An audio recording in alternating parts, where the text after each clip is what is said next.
امیر خسرو کی ہماگیریت کو، ان کی آفاقیت کو ہم نہیں پیش کر پائے، اور اگر ہم نے پیش کر دیا ہوتا تو وہ ایک مخصوص مذہب اور مخصوص فکر کے ترجمان نہیں رہ جاتے، بلکہ یونیورسل مسٹیسزم کا حصہ ہوتے۔ آج دیکھیے، گوتم بدھا کو ویسٹ میں، یورپ میں صرف بدھزم سے جوڑ کے نہیں دیکھا جاتا، بلکہ یونیورسل مسٹیسزم سے جوڑ کے دیکھا جاتا ہے۔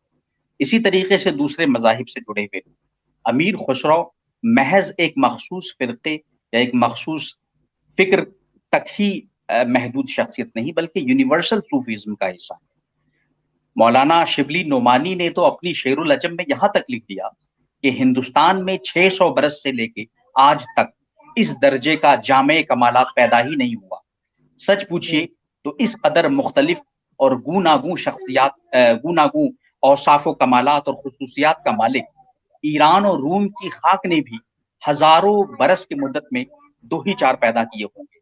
صرف ایک شاعری کو ہی لے لیجئے تو مجھ سے پیشتر ابھی پروفیسر خواجہ اکرام صاحب نے بڑی سلیس گفتگو فرمائی کہ کس طریقے سے ان کی شاعریت میں جامعیت ہے، کہ فردوسی، سعدی، انوری، عرفی، نظیری بے شبہ، بلا شب یہ سب کے سب اقلیم سخن کے بادشاہ اور تاجور ہیں، لیکن ان کی حدود حکومت ایک اقلیم سے آگے نہیں بڑھ سکتی۔ فردوسی مثنوی سے آگے نہیں بڑھ سکتے، سعدی قصیدہ کو ہاتھ نہیں لگاتے، انوری مثنوی اور غزل کو نہیں چھوتے، حافظ جو ہیں، حافظ یا عرفی نظیری غزل کے دائرے سے باہر نہیں نکل سکتے۔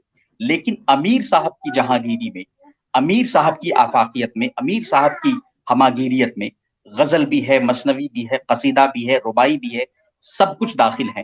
چھوٹے چھوٹے خطہ سخن چھوڑیے، مثنائے اور بدائے کا تو شمار ہی نہیں، ان کی شخصیت میں، ان کی شاعری میں، ان کی فکر اور ان کے فلسفے میں دراصل پورا یونیورسل مسٹیسزم سمایا ہوا ہے۔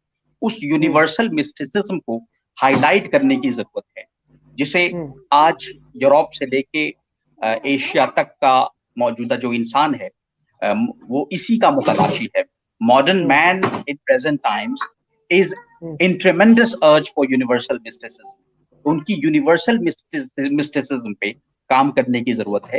بعض محققین اور بعض روحانیات انٹرنیشنل سے منسلک حضرات جو شکاگو میں اور سین فرانسسکو میں کام کر رہے ہیں، لیکن میرا خیال ہے یہ ہمارا فرض تھا، یہ ہمارا فرض تھا، فریضہ تھا، اور فرض کفایہ وہ ادا کر رہے ہیں۔ تو موجودہ نسل کے